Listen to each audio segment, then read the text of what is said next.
YouTube, what is good? 5'8" dunker, vertical trainer Andy Lloyd here from Skigh Athletics, coming to you guys in the morning.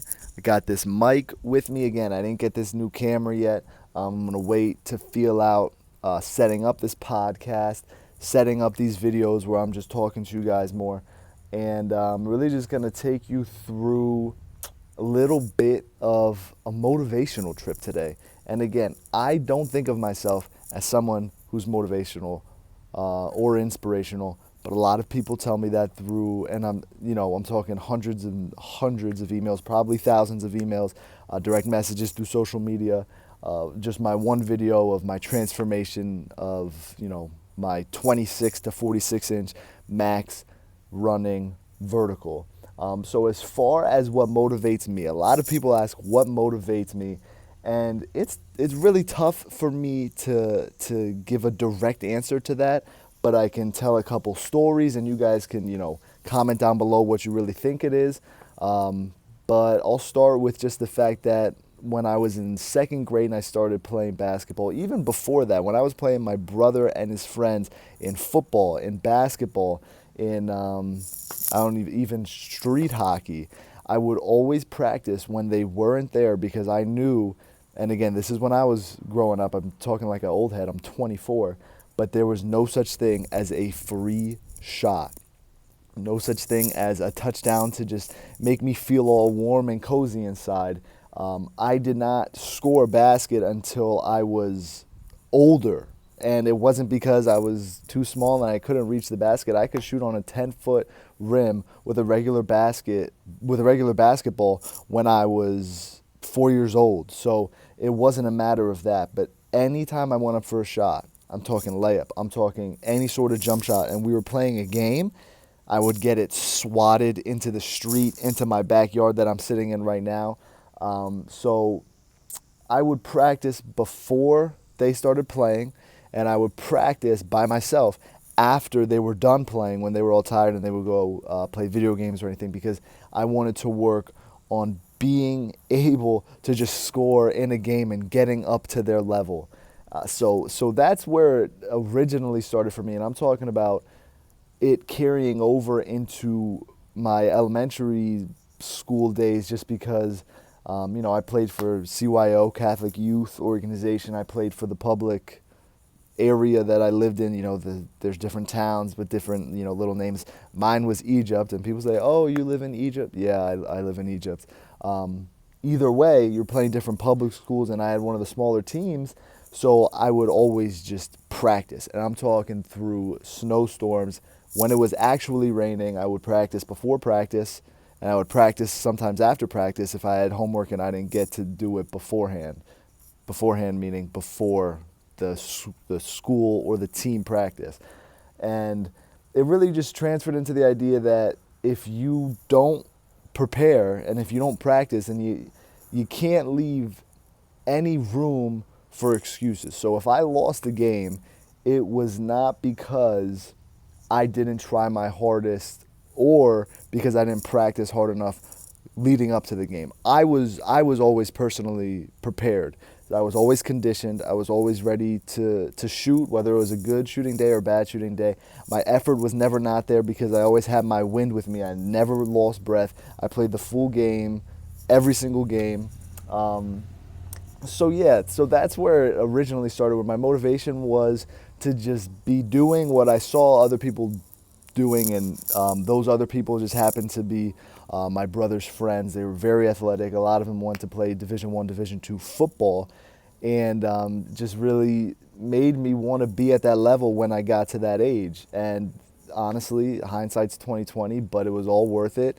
And now, as far as dunking, none of them could ever touch me in dunking at their age now, or at their age when they were 20, 24. I'm 24. So that's where my motivation stems from.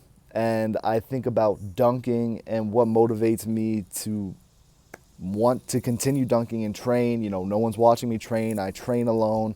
I eat alone, so nobody's watching what I'm eating. And even through all this treatment, why I'm rushing to come back and getting back on the floor and trying to just do what I've always done, it's it's a place of comfort for me, honestly. When I'm uncomfortable, when I'm training, I feel at home. I feel productive. I know everything that goes on as far as, hormones releasing and just getting rid of that negative toxic energy. Going through treatment and not being able to sweat for about 3 months was really, really rough for me. I felt trapped.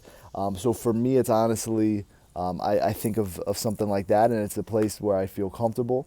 I'm getting rid of a lot of bad energy that instead of putting that on other people during conversations, I'm putting that into weights. I'm putting that into, all my jumps and into my stretches, which gets me tired. Everything gets me a little more tired going through all these treatments and stuff, but, it's good.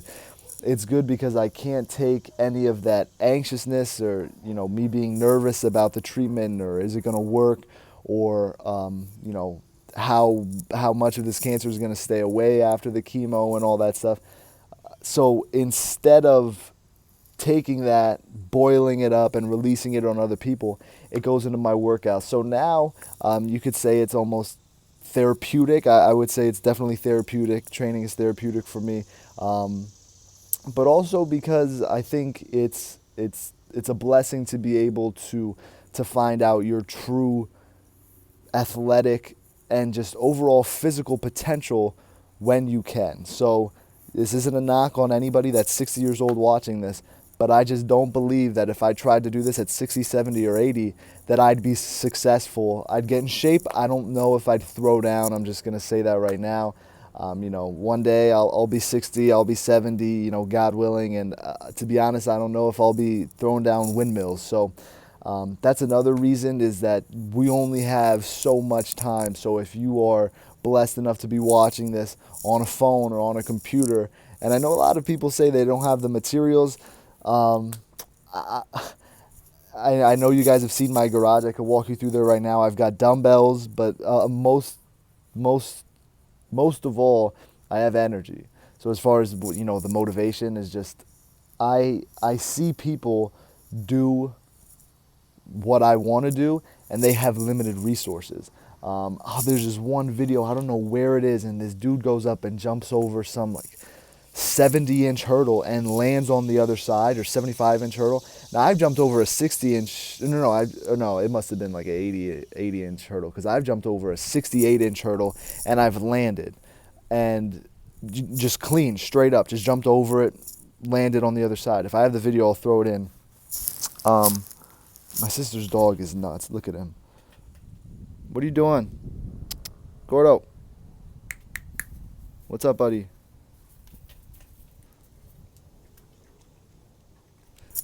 This is genetics. You guys ask me is vertical genetics. This dude is a rescue, was chained up outside. He's got abs, just straight up. Nicest dude on the planet, though. Right, Gordo? His name's Gordo. Fatty.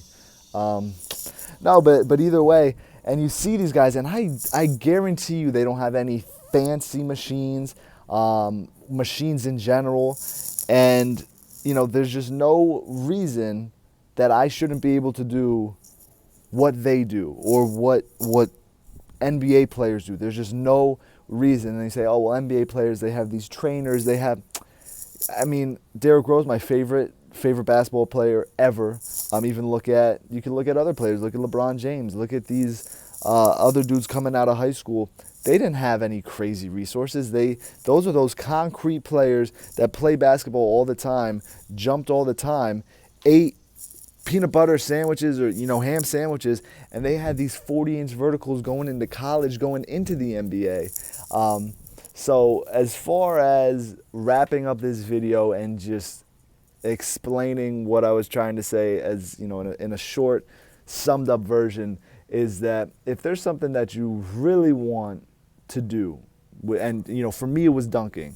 If you're watching this video, because I love playing the piano. I love playing the piano, and I watch people online. I take notes. I learn from instrumentals and from watching people's hands on different videos on YouTube. If they don't have one of those, if they don't have the notes or anything, I don't even know notes, to be honest with you. I just watch their hands on videos. I slow it down, put it in slow motion, and I copy it. So I'm just saying, if there's something that you really want to do, if you really want to dunk, and if you're really looking for a source of motivation, I can't supply that motivation. A lot of people say they watch my videos all the time and that it helps them, and that's awesome. That's a beautiful thing.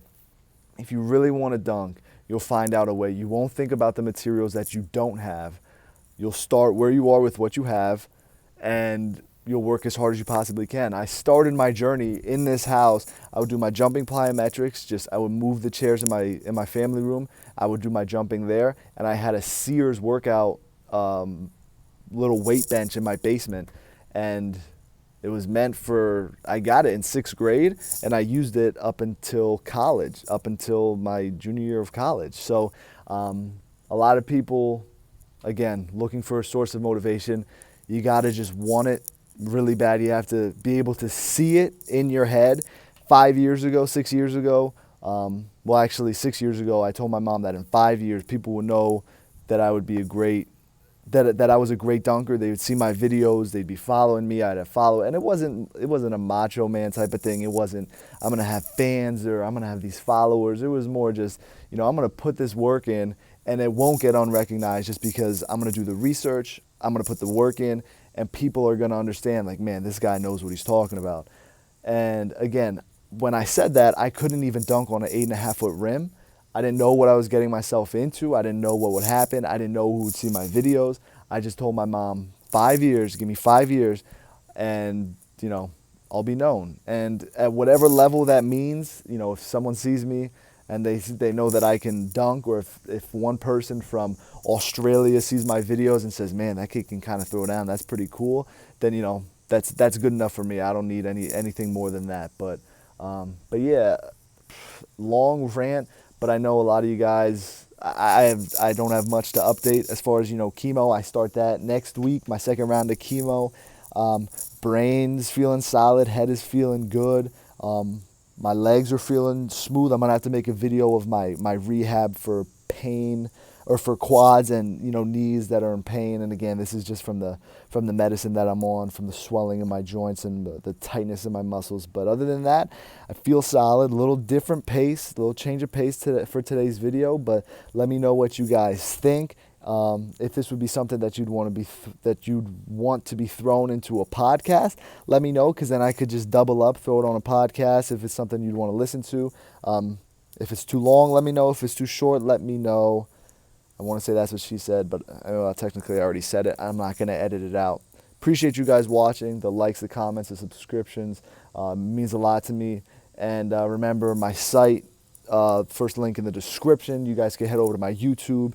I want to help you guys lift. I want to help your lifting technique. Again, all my YouTube videos are free. Let me know what you guys want to see. But yeah, I will be making a video about the knee and quad rehab if you're going through some jumpers pain, just the basic jumpers pain everybody goes through. Appreciate all of you. Talk to you guys soon.